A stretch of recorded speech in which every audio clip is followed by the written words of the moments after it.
시편 90편의 저자인 모세는 우리의 인생을 이렇게 표현했습니다. 시편 90편 10절 말씀에 보니까 우리의 연수가 70이요 강건하면 80이라도 그 연수와 자랑은 수고와 슬픔뿐이요 신속히 가니 우리가 날아가나이다 라는 말을 했습니다. 시간이 참 빨리 가는 것 같습니다. 예전에 참 90이 넘으신 목사님 한 분이 저에게 이런 말씀을 한 기억이 있습니다.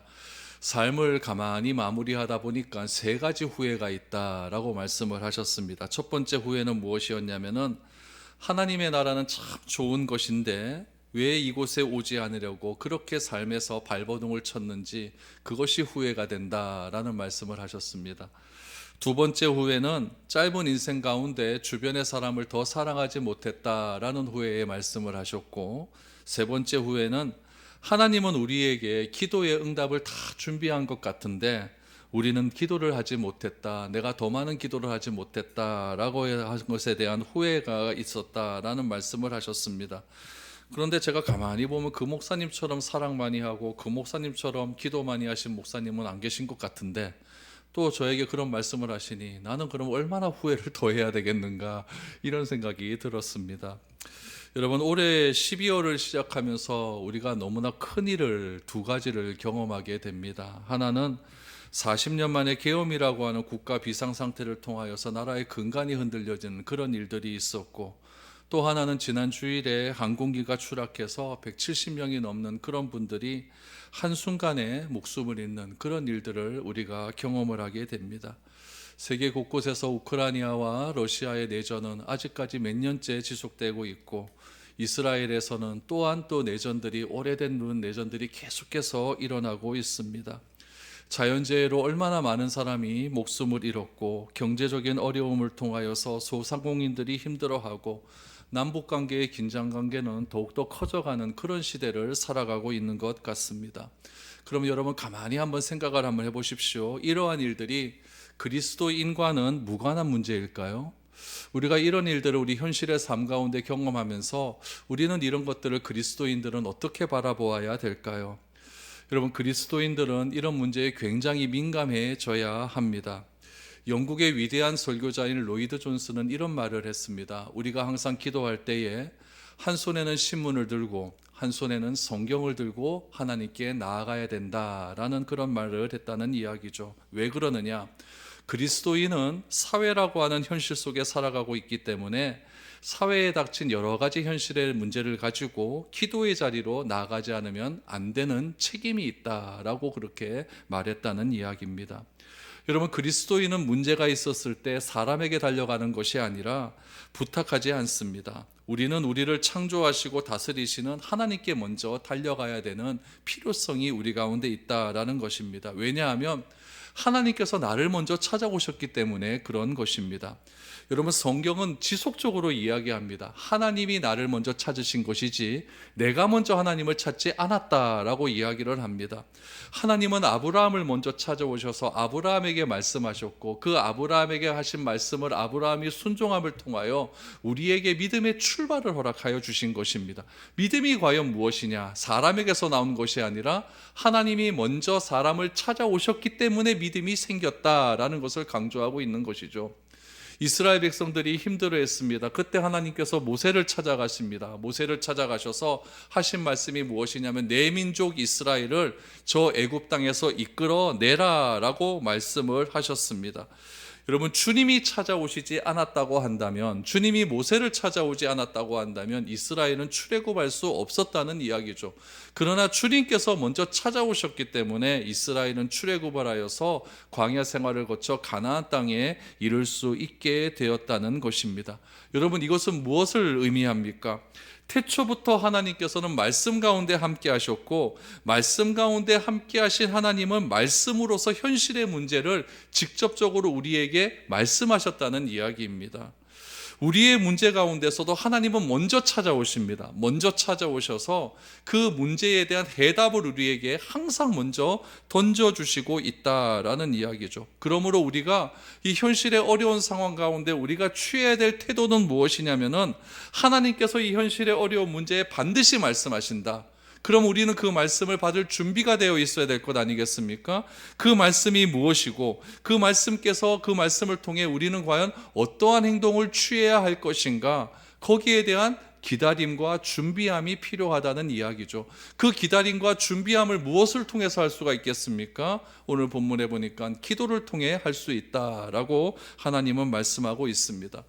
오늘 본문에 나타난 예레미야의 그 처한 상황은요, 오늘 우리나라가 처한 상황과 똑같습니다. 혼란하고 어렵고 힘들고 경제적으로는 다 무너져 가고 있고 국가는 어려워져 가고 있는 그런 상황 가운데 예레미야는 지금 감옥에 갇혀 있다는 이야기죠. 감옥에 갇혀 있는 예레미야에게 하나님께서 먼저 찾아오시는 거예요. 먼저 찾아오셔서 예레미야에게 말씀하십니다. 그 말씀이 어떤 말씀인지를 우리가 다시 한번 생각해 보면서 오늘 이 말씀을 잘 기억하셔서 나에게도 새해의 문제가 찾아왔을 때 하나님은 반드시 나에게 말씀하실 것이다. 그때 나는 어떠한 방법으로 이 문제를 해결해 나아갈 것인가를 우리가 한번 적용하며 나아갈 수 있는 그런 시간이 되었으면 좋겠습니다. 1절 2절 말씀 다시 한번 보시죠. 예레미야가 아직 시위대 뜰에 갇혀 있을 때에 여호와의 말씀이 그에게 두 번째로 임하니라. 이르시되 이를 행하시는 여호와, 그것을 만들어 성취하시는 여호와, 그의 이름을 여호와라 하는 이가 이와 같이 이르시도다 라고 말을 합니다. 예레미야는 남유다의 요시야 왕 때 활동하던 선지자였습니다. 요시야 왕 때 활동하던 선지자였는데, 요시야는 종교개혁을 통하여서 남유다를 새롭게 이끌기로 원하는 그런 위대한 왕이었습니다. 그런데 이 요시야 왕이 국제정세를 읽는 그런 눈이 조금 부족했어요. 그 당시에 최고의 강대국은 어디였냐면 애굽이었습니다. 또한 북쪽에는 아수르라고 하는 나라가 신흥 강대국으로 막 성장하고 있었어요. 그러니까 애굽이라고 하는 나라가 저 아수르를 쳐야겠죠. 자기가 근동 아시아의 정권을 다 잡기 위해서는 지금 막 강대국으로 막 올라오는 그 아수르라고 하는 나라를 쳐야 된다는 이야기죠. 근데 애굽에서 아수르로 가려면 어디를 지나가야 되느냐? 이스라엘을 지나가야 되는 거예요. 그래서 요시야에게 전통을 날립니다. 뭐라고 얘기냐면은 내가 아수르를 치러 유다 땅을 지나가겠으니까 길만 내어다고, 그러면은 너희들은 내가 아무것도 건드리지 않고 그냥 지나가겠다라고 했습니다. 요시야는 그 말을 듣고 그렇게 하면 됩니다. 그러면 아무런 문제가 생기지 않습니다. 그런데 국제정세의 눈이 어두웠던 요시야는 애굽의 바로가 아수르를 치기 위해서 이스라엘 땅을 지나가겠다고 하는 그 말을 자기가 이해를 하지 못하는 거죠. 나는 그렇게 못하겠다라고 하면서 애굽과 싸우기를 시작한 것이죠. 결국 요시야는 무깃도라고 하는 곳에서 애굽 바로에 의해 죽게 되었다라는 이야기입니다. 그 이야기가 열왕기하에 나옵니다. 한번 보죠. 열왕기하 23장 29절입니다. 요시야 당시에 애굽의 왕 바로 느고가 아수르 왕을 치고자 하여 유브라데 강으로 올라가므로 요시야 왕이 맞서 나갔더니 애굽 왕이 요시야를 무깃도에서 만났을 때에 죽인지라 라고 말을 합니다. 요시야가 죽었습니다. 요시야가 죽고 난 다음에 새로운 왕이 등장하는데 그 왕의 이름이 여호야김이라고 하는 왕입니다. 여호야김. 이 여호야김 왕이 되었는데 그때 또 아수르 밑에서 또 하나의 나라가 또 막 올라오기 시작합니다. 어떤 나라일까요? 바벨론이죠. 이 바벨론이란 나라가 유다가 왕이 죽었다라고 하는 소식을 듣고 이 유다를 자기의 편으로 끌어당기기 위해서 유다의 왕을 자기 마음대로 바벨론 왕의 마음에 드는 그런 사람을 갖다 앉혀버립니다. 그 사람이 누구였냐면은 여호야긴이라고 하는 왕이었죠. 여러분, 한 나라가 있는데 그 나라가 자기 마음대로 왕을 선출하지 못하는 거예요. 다 이웃 나라의 눈치를 봐야 되는 거예요. 바벨론의 눈치를 보고 바벨론 왕 마음에 맞는 여호야긴 왕이 올라왔는데 여호야긴도 몇 년 가지 못하다가 바벨론의 포로로 잡혀가게 됩니다. 그러다가 어떻게 됩니까? 결국 시드기야 왕을 마지막으로 BC 586년에 남유다는 멸망을 당하게 됩니다. 여러분, 나라가 혼란스럽습니까? 안 혼란스럽습니까? 굉장히 혼란스럽죠. 이런 혼란스러운 현실 가운데 예레미야가 눈물로 기도하는 거예요. 하나님, 이 나라를 어떻게 하면 좋겠습니까? 이 나라가 주변의 강대국에 의해서 지금 흔들리고 있습니다. 하나님께서 다윗의 후손을 통하여 이 나라를 강건하게 하셨다고 하셨는데 이 나라가 자꾸 흔들리니 어떻게 하면 좋습니까? 눈물로 간절히 기도하다가 어떻게 되었느냐? 감옥에 갇혀버리게 된 것입니다. 예레미야가 감옥에 갇힌 이유는 딱 한 가지입니다. 눈물로 기도하다가 하나님께서 말씀을 주시니까 그 말씀을 받고 시드기야 왕한테 가서 말을 전하는 거죠. 이 나라는 반드시 망할 것이다. 여러분, 하나님의 말씀을 전하는 선지자가 왕에게 가서 이 나라가 살아날 것이다, 이 나라가 회복될 것이다, 이렇게 해야 정상 아니겠습니까? 근데 하나님은 예레미야에게 뭐라고 말씀하시면 이 나라는 망한다라고 말을 하는 거예요. 한쪽 편에는 거짓 선지자들이 평안하다 평안하다, 이 나라는 절대 망하지 않는다, 이런 메시지가 막 올라오고 있는 상황 가운데서 여러분, 예레미야는 이 나라는 반드시 망한다라는 메시지를 전했을 때 시드기야 왕은 누구의 말이 더 듣기 좋았을까요? 평안하다는 말이 더 듣기 좋았겠죠. 자꾸 싫은 소리 해보니까 예레미야를 감옥에 가두어 버린 것입니다. 예레미야가 어떤 말을 했는지 한번 보실까요? 예레미야 32장 3절에서 5절 하반절 말씀에 보면 이런 말씀이 있어요. 조금 많이 적혀 있는데 저 끝에 맨 밑에 뒷부분을 보면 이런 말씀이 있습니다. 여호와께서 이와 같이 말씀하시니라, 너희가 갈대아인과 싸울지라도 승리하지 못하리라 하셨다 하였더니, 유다 왕 시드기야가 이르되 내가 어찌하여 이같이 예언하였느냐 하고 그를 가두었더라 라고 말을 하죠. 너희가 갈대아인과 싸울지라도 절단코 이기지 못하다라고 했더니 시드기야가 너 왜 나한테 이런 말을 해? 그래서 가두었다라고 말을 하고 있습니다. 이런 말을 하고도 여러분, 살아남을 자가 없는 게 정상이지만은 하나님께서 그럼에도 예레미야를 보호하셨기 때문에 목숨은 살려두시고 어디에 갇혔다? 감옥에 갇히게 된 것입니다. 그러면 여러분, 가만히 한번 생각을 한번 해보세요. 하나님께서 선택하신 이스라엘 민족이, 유대 민족이 여러분 하나님 말을 좀 안 들었어요. 그럼 하나님이 때리시면 되잖아요. 근데 왜 이스라엘을 바벨론이라고 하는 나라를 일으키셔서 이방 민족이라는 그런 바벨론이라고 하는 회초리를 들고 왜 하나님께서 바벨론에게 멸망당하게 하셨을까? 그 이유를 이렇게 설명하고 있습니다. 예레미야 32장 31절 32절을 보십시오. 이 성이 건설된 날부터, 이 성은 무슨 성일까요? 예루살렘입니다. 이 성이 건설된 날부터 오늘까지 나의 노여움과 분을 일으킴으로 내가 내 앞에서 그것을 옮기려 하노니, 이는 이스라엘 자손과 유다 자손이 모든 악을 행하여 내 노여움을 일으켰음이라. 그들과 그들의 왕들과 그의 고관들과 그의 제사장들과 그의 선지자들과 유다 사람들과 예루살렘 주민들이 다 그리하였더라 라고 말을 합니다. 예루살렘 성이 건축된 그날부터 이스라엘 민족은 하나님을 배신한 것입니다. 그 배신의 종류가 뭐라고 이야기합니까? 정치인들, 종교 지도자들, 이스라엘 백성들이 다 배신했다라고 말을 하고 있는 것이죠. 하나님을 선택하지 않았다는 이야기입니다. 생각해 보세요. 하나님께서 이스라엘 백성들을 출애굽시킨 이유가 배신하라고 출애굽시켰을까요? 그건 아니지 않겠습니까? 이들을 출애굽시켜서 이 가나안 땅에 들어가서 하나님을 잘 믿는 그런 백성이 되라고 출애굽을 시켜놨더니 예루살렘 성이 일으켜지는 그 순간부터 이들은 배신을 했다라고 성경은 말을 하고 있는 것이죠.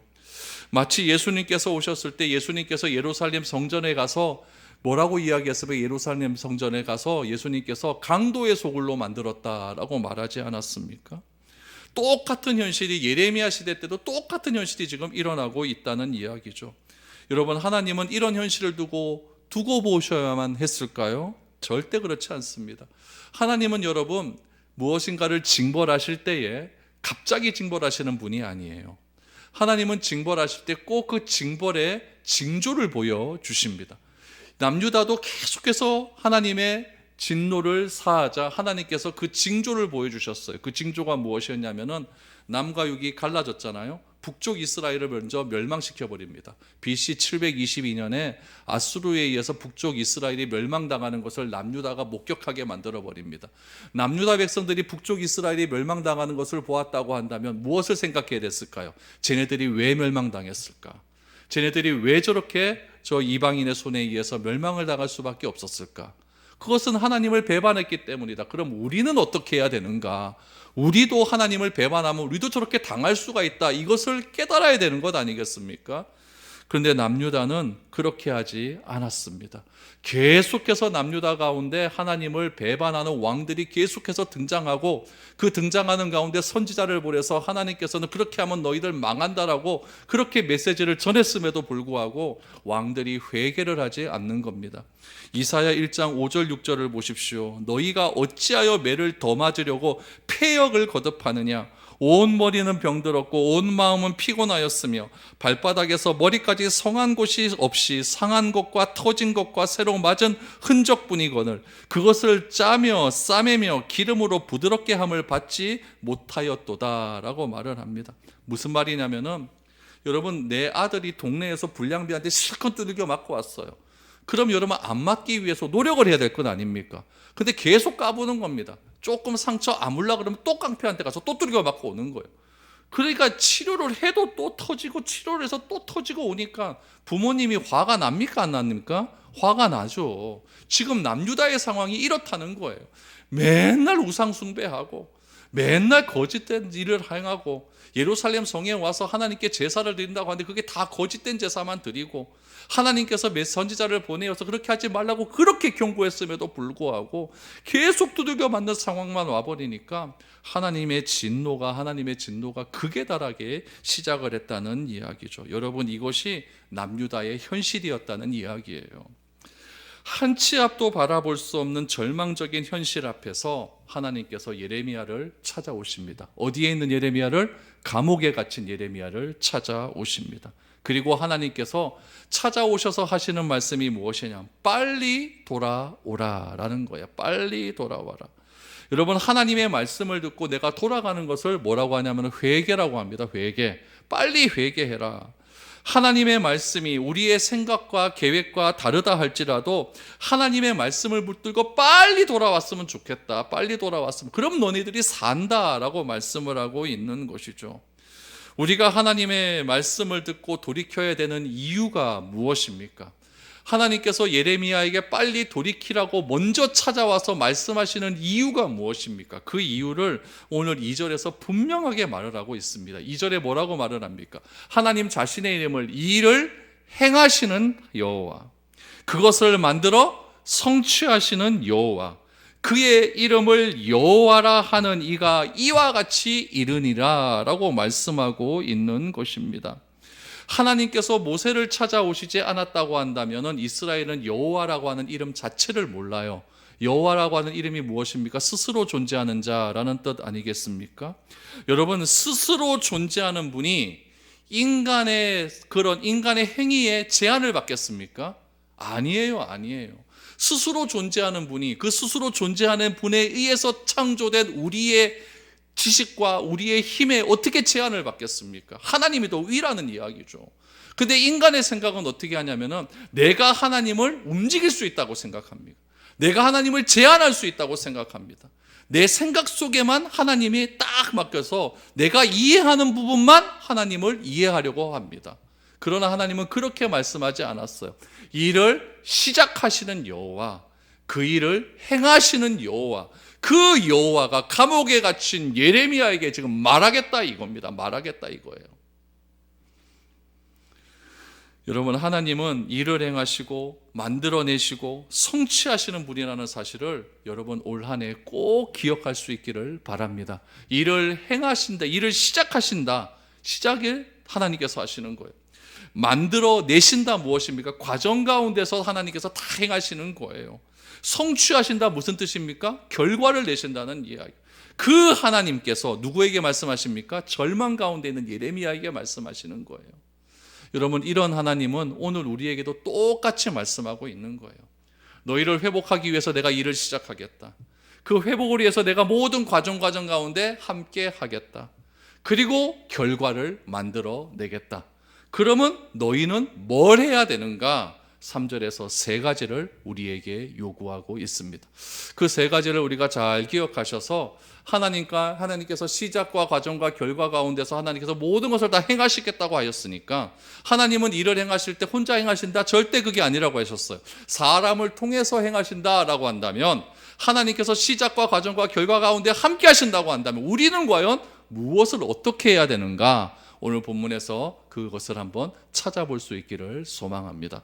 첫 번째로 예레미야를 향하여서 하나님께서 하신 메시지는 무엇이냐? 너는 부르짖으라 라고 말을 합니다. 너는 부르짖으라.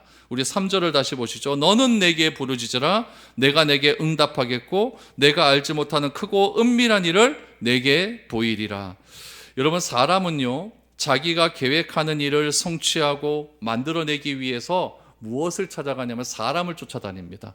나보다 능력 있는 사람 찾아가고 주를 찾아가고 또 어떤 기관을 찾아가서 그것을 통해서 내가 계획하는 일들을 성취하려고 하고, 그래서 내가 계획하는 일에 대한 결과를 만들어내려고 얼마나 사람 쫓아다니고 있습니까?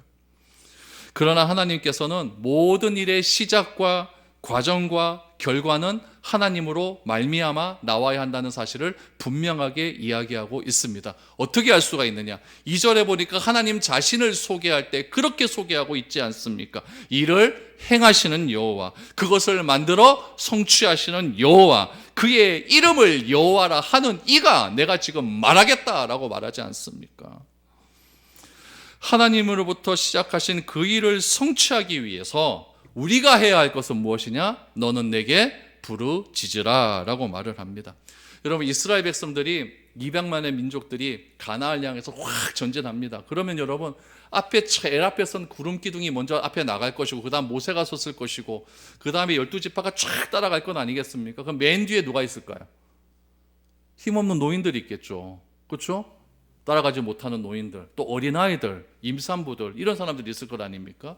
그 끄트머리에 있는 노인들, 힘없는 사람을 누가 치느냐? 아수르라고 하는 나라가, 아말렉이라고 하는 나라가 그 끄트머리를 치기 시작합니다. 치사하죠, 그렇죠? 전쟁터에 여러분, 노인들과 아이는 치면 안 되는 거거든요. 그런데 이 아말렉이라는 족속이 그들을 막 때려버려요. 모세가 화가 나죠. 산 위에 올라갑니다. 하나님을 향하여 부르짖어 기도하기 시작합니다. 손을 들어 하나님을 향하여 부르짖어 기도했더니 아말렉이 집니다. 근데 부르짖어 기도하기를 쉬었더니 아말렉이 이깁니다. 이것을 이스라엘 민족들은요, 눈으로 목격을 한 거예요. 목격을 한 거예요. 여러분, 모세는 산 위에서 지금 손 들고 기도하고 있거든요. 밑에는 누가 있습니까? 여호수아가 아말렉과 싸우고 있는 거예요. 제가 그 현장에 가봤습니다. 모세가 손을 들고 기도했던 그 산 위에 올라가니까요, 진짜 그 밑에 싸우는 현장들이 다 보여요. 다 보여요. 그러니까 모세가 부르짖어 기도 안 할 수가 없는 거죠. 기도 안 하면 다 죽는데요. 다 죽는데요. 그런 일들이 반복하고 있는 거죠. 여러분, 여기서 부르짖다라고 하는 의미가 굉장히 중요합니다. 이 부르짖다라고 하는 의미가 세 가지가 있어요. 첫 번째 의미는 무엇이냐? 소리 지르는 거예요. 부르짖다, 말 그대로 소리를 지르는 거예요. 두 번째 의미는 무엇이냐면은 특별한 목적을 위해 간구하는 게 부르짖는 겁니다. 특별한 목적을 위해 간구하는 것. 세 번째는 무엇이냐? 중요한 사항을 공개적으로 이야기하는 것. 이게 부르짖는 거예요. 그러니까 큰 소리로 이야기하는 것, 특별한 목적을 위해 간구하는 것, 그것을 공개적인 자리에서 선언하는 것. 이게 뭐다? 부르짖는 거예요. 부르짖는 거예요. 우리가 하나님께 부르짖어 기도하는 것은 무엇이냐면은 이 일은 하나님이 시작하신다. 이 일의 과정은 하나님이 간섭하시고 있다. 이 일에 시작하시는 일도 하나님이시고 과정 가운데 간섭하시는 일도 하나님이시니까 이것에 대한 결과도 하나님께서 만들어 내신다. 이 목적을 가지고 하나님께 나아가는 거예요. 이 목적을 가지고 공개적인 석상에서 이야기를 하는 거예요. 이게 뭐다? 부르짖는 거예요. 그러니까 우리가 목소리 막 외쳐갖고 뭐 이것만 부르짖는 것이 아니라 내가 조용히 기도한다 할지라도 하나님이 주시는 특별한 목적을 가지고 내가 기도하는 게 뭐다? 부르짖는 거예요. 그것을 내가 사람들이 알게 하는 거죠. 알게 하는 거죠. 세상에 많은 사람들은 기도하지 않습니다. 왜 기도하지 않을까요? 자기 힘으로 된다 생각하니까 기도하지 않죠. 그런데 예수를 믿는 우리들은 사람을 먼저 찾아가기 전에 기도하는 사람이거든요. 세상 사람들이 봅니다. 너는 왜 사람 안 찾아다녀? 너는 왜 먼저 기도해? 이것을 먼저 알게 해야 된다는 이야기예요. 그러면 기도하는 이유를 말하는 거죠. 하나님은 일을 시작하시는 분이시고 하나님은 과정 가운데 함께 하시는 분이시고 그래서 반드시 결과를 내시는 분이기 때문에 그것을 나는 선언할 수밖에 없다. 나는 그것을 드러내기 위해서 하나님께서 나를 먼저 그리스도인으로 삼아 주셨다라고 선언을 하는 겁니다. 이런 선언을 여러분 믿음의 조상 아브라함이 했어요. 창세기 12장 8절 말씀에 보면 이렇게 나와요. 갈대아우르를 떠났습니다. 떠나고 첫 번째 정착을 한 곳입니다. 거기서 베델 동쪽 산으로 옮겨 장막을 치니 서쪽은 베델이요 동쪽은 아이라. 그가 그곳에서 여호와께 제단을 쌓고 여호와의 이름을 부르더니라고 해서 부르다라고 하는 말이 히브리어로 카라입니다. 오늘 너는 내게 부르짖으라라고 하는 말도 카라예요. 가수 이름이 아닙니다. 카라예요. 카라는 부르짖다라는 이야기예요. 그러면 여러분, 아브라함이 왜 베델에 와서 처음으로 도착한 그곳에 와서 하나님의 이름을 불렀을까요? 이유는 딱 하나입니다. 이제 이 땅을 내가 온 이유는 하나님께서 나에게 명령하셨기 때문에 내가 이 땅에 왔다는 것을 가나안 민족들 앞에서 공식적으로 선언을 하는 거예요. 이게 부르짖는 겁니다. 여러분, 하나님께서 이 일을 위해서 아브라함을 부르셨고, 하나님은 이 일을 위해서 누구를 보내셨냐? 예수 그리스도를 보내주셨습니다. 하나님은 이 일을 위해서 교회를 세상에 세우셨고, 하나님은 이 일을 위해서 저와 여러분들을 그리스도인으로 먼저 삼아 주셨다는 이야기죠. 이 세상이 내가 그리스도인이라고 한다면, 이 일을 위해서 하나님께서 나를 먼저 불러주셨다고 한다면 내가 할 일은 무엇이냐? 나는 이 세상 가운데서 카라해야 되는 거예요. 부르짖어야 되는 거예요. 뭘 부르짖어야 될까요? 하나님이 이 세상을 통치하고 계신다. 하나님이 세상의 모든 것들을 시작하시는 분이시다. 하나님께서 이 시작하신 그 일을 과정 가운데서 역사하시는 분이시다. 반드시 결과를 내시는 분이시다. 그 일을 내 삶을 통해 선언하는 것, 그것이 하나님께서 너는 내게 부르짖으라 라고 하는 의미다라는 이야기죠. 그럼 예레미야도 감옥에서 그 일을 위하여 부르짖는 거예요. 거짓 선지자는 옆에서 평화롭다 절대 망하지 않는다라고 할지라도 예레미야는 하나님께서 말씀을 받았기 때문에 반드시 이 나라는 망한다, 그리고 70년 후에 다시 회복된다, 그것이 하나님의 결과다, 이것을 부르짖는 이야기죠. 그러다가 고통도 당하고 그러다가 감옥에도 갇힐 수 있지만 예레미야는 그것을 확실히 믿었기 때문에 예레미야는 부르짖었다라는 이야기죠. 여러분, 인간이 투표해서 지도자를 뽑아서 나라를 다스리는 것 같지만은 우리가 해야 될 부르짖음은 무엇이냐면 그들 앞에서 그 배후에는 하나님의 보이지 않는 섭리와 역사가 있다. 그래서 우리는 기도할 것이다. 이것을 담대히 부르짖어야 된다는 것입니다. 올 한 해 여러분들 담대하게 여러분 삶을 통하여서 목적과 공개적인 석상에서 하나님의 이름을 부르짖을 수 있는 그런 저와 여러분들이 될 수 있기를 바랍니다. 그것이 하나님께서 부르짖어라 라고 하는 의미입니다. 두 번째는 무엇입니까? 응답할 준비가 되어 있다라고 말을 합니다. 너는 내게 부르짖으라, 내가 내게 응답하겠고. 응답하겠고라고 했어요. 그렇죠? 응답하겠고, 응답할 것이다 라고 하는, 응답하겠고, 이미 응답 다 된 거예요. 응답하겠고. 이것은 무엇이냐면은 하나님께서 일을 시작하셨어요. 가정 가운데 함께 하셨어요. 결과를 만들어 내시는 분이기 때문에 응답하겠다라고 말씀을 하고 있는 거죠. 이 말씀을 그대로 예수님이 받습니다. 예수님이 받아서 뭐라고 말씀하셨느냐? 마태복음 7장 7절 8절 보니까 구하라 그리하면 너희에게 주실 것이요, 찾으라 그리하면 찾아낼 것이요, 문을 두드리라 그리하면 너희에게 열릴 것이니 구하는 이마다 받을 것이요, 찾는 이마다 찾아낼 것이요, 두드리는 이에게 열릴 것이니라 라고 하셨습니다. 여러분, 우리가 왜 구해야 됩니까? 왜 찾아야 됩니까? 왜 두드려야 됩니까? 구하는 자는 얻을 것이고 두드리는 자는 열릴 것이고 찾는 이는 찾아낼 것이기 때문입니다. 이렇게 말씀하시는 이유는 하나님은 이미 준비가 다 되어 있기 때문에 그렇습니다. 누가 준비 안 됐습니까? 내가 준비 안 됐을 뿐이지 하나님은 준비는 다 되어 있습니다. 구하고 찾고 두드려도 아무런 반응이 없다면 이런 말씀을 하실 필요가 없죠. 하나님께서는 내가 구하고 찾고 두드리면 내가 구하는 것보다 더 좋은 것으로 우리에게 응답하실 모든 준비가 완벽하게 준비가 되어 있는 분입니다. 그러므로 내가 받지 못하고 내가 찾지 못하고 내가 열리지 않는 이유는 뭘까요? 내가 구하지 않고 두드리지 않고 찾지 않았기 때문에 그런 겁니다. 왜냐하면 하나님은 일을 시작하시고 과정 가운데 함께 하시기 때문에 결과를 만들어내시는 분이라는 사실을 믿지 못하거나 알지 못하기 때문에 그렇습니다. 그러니까 안 구하는 거죠. 내가 시작하고 내가 해야 하고 내가 결과를 만들어낼 수 있다라는 것이 교만입니다. 그 교만함이 있기 때문에 내가 하나님께 구하지 않는 것이죠. 우리들의 삶을 가만히 한번 생각해 보십시오. 지난 한 해를 한번 생각해 보십시오. 지금 넘어갔거든요. 25년입니다. 작년을 한번 생각해 보세요. 작년을. 나의 삶 속에 많은 실패와 좌절이 있었습니다. 실패와 좌절 속에서 우리는 누구를 원망합니까? 하나님을 원망합니다. 내가 시작하고 내가 모든 일을 주장해놓고 결과가 좋지 않으니까 하나님을 원망하는 겁니다.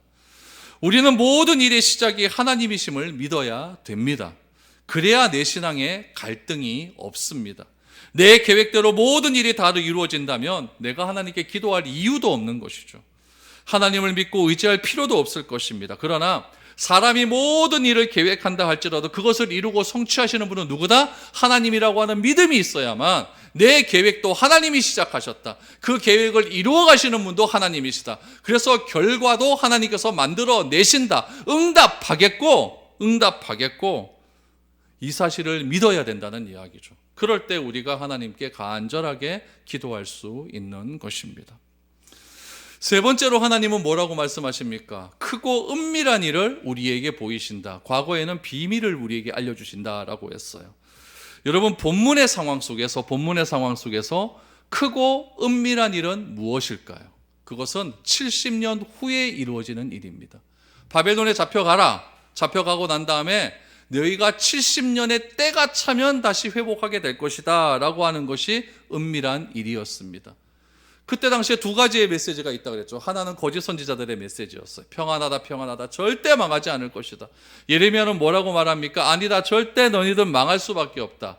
그러나 망한 것에 대한 대가를 치러야 된다. 그 대가가 뭐냐? 70년이다. 그러나 70년이 차면 다시 회복할 것이다 라고 말을 합니다. 예레미야 29장 10절 11절 말씀을 보시죠. 여호와께서 이와 같이 말씀하시니라. 바벨론에서 70년이 차면 내가 너희를 돌보고 나의 선한 말을 너희에게 성취하여 너희를 이곳으로 돌아오게 하리라. 여호와의 말씀이니라. 너희를 향한 나의 생각을 내가 아나니 평안이요 재앙이 아니니라. 너희에게 미래와 희망을 주는 것이니라. 아멘. 너희에게 희망을 주시는 것이라. 이것이 하나님께 부르짖어 기도할 때 하나님께서 허락하시는 크고 은밀한 일입니다. 그런데 중요한 건 무엇이냐면은 그 크고 은밀한 일이 바로 이루어지지 않아요. 몇 년 뒤에?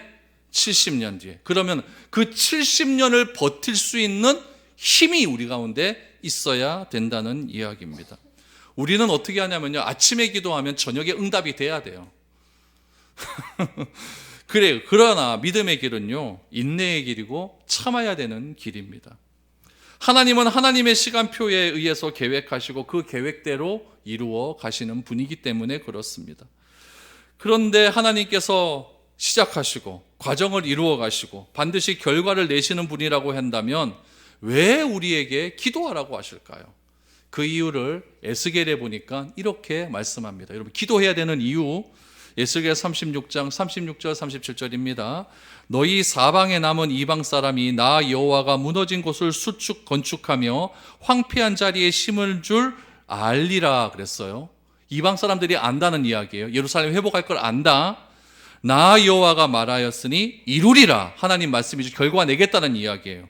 주 여호와께서 이같이 말씀하셨느니라. 그래도 이스라엘 족속이 이같이 자기들에게 이루어 주시기를 내게 구하여야 할지니라 라고 말씀하십니다.